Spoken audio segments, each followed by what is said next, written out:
Hey you guys, recently I left Shanghai to make a last-minute visit to my home country, New Zealand, after our Prime Minister announced everyone returning there from overseas will need to quarantine for 14 days. I knew from that announcement that things would only get worse in terms of flights between Asia and New Zealand, so I made the decision to fly home ASAP and check out their new measures. Because direct flights between China and New Zealand were stopped weeks ago, and because most countries and regions I could transit through wouldn't allow me to enter because of having been in mainland China, I was forced to transit through Japan's Narita airport in Tokyo.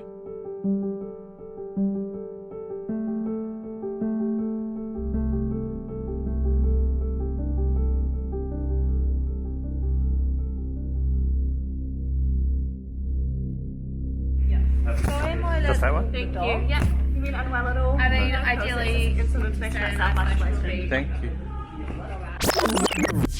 Just that one? Thank you. Yeah. You mean unwell at all? I mean, ideally, it's sort of Thank you.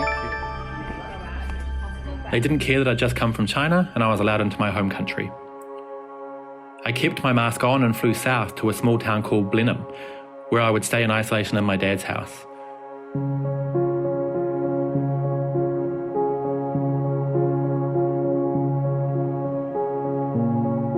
But very soon I heard that Shanghai was planning to enforce strict new rules on those returning home. More and more countries around the world were panicking and closing their borders. I feared being stuck in New Zealand, so I changed my flight back and left again the next day. I only spent one night in New Zealand with my dad, but I'm happy to say he was protected the whole time, and it was good to see him all the same. I left him 50 masks and several bottles of hand sanitizer, which were all sold out in New Zealand, and then got back on an Air New Zealand flight to Tokyo. In New Zealand, people are still not wearing masks or other protection in public, including the crew on my 11-hour flight. Soon those crew members will head back to New Zealand, where they're not required to enter quarantine at all. I got on my flight to Shanghai with Spring Airlines in Tokyo, and it was a completely different picture. The crew wore full protection, and every single person on the flight had at least a mask on. When I arrived in Shanghai, I experienced the measures being taken to stem the flow of COVID-19 back into China. 哦，我知道，对，所以我需要隔离是吧？ I was asked multiple questions, had my temperature taken several times, and was soon allowed to find my way to a counter for the district I live in. From there, they took about 12 of us, Chinese and foreigners, to a testing facility in our district. We slept in the bus outside the clinic for 8 hours, waiting for our turn. Once we finally got inside, the sun was already high in the sky. We were tested one by one for novel coronavirus, which is through a swab of the throat. From there, most of our group were sent to hotels, but myself and 2 others were made to stay behind and share a room in the clinic. We were told we needed to stay in the clinic for 8 to 12 hours as we waited for our test results. It became a long day, cooped up in our room. All 3 of us in this room are negative, just normal results, which was really good. I'm so excited. So now we're organising going home. There's a bus on the way here to take us. So we're still considered in quarantine here. We're still, even though we're negative, we're not allowed to freely leave. Then we need to get into the bus, which is still considered a quarantine zone. 第3个，OK。好，谢谢，拜拜，你们很厉害，辛苦了。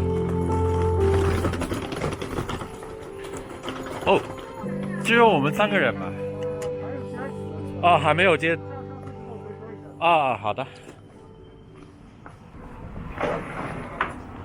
In the bus.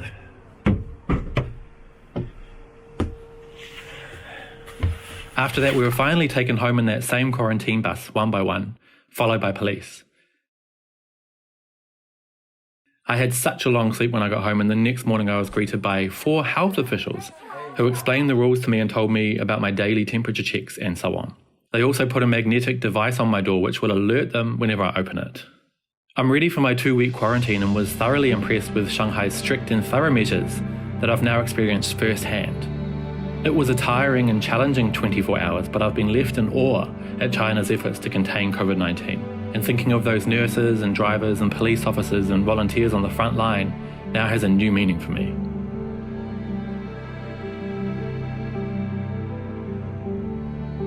My home country, New Zealand, on the other hand, is woefully unprepared, and I suspect things there will very soon spiral out of control.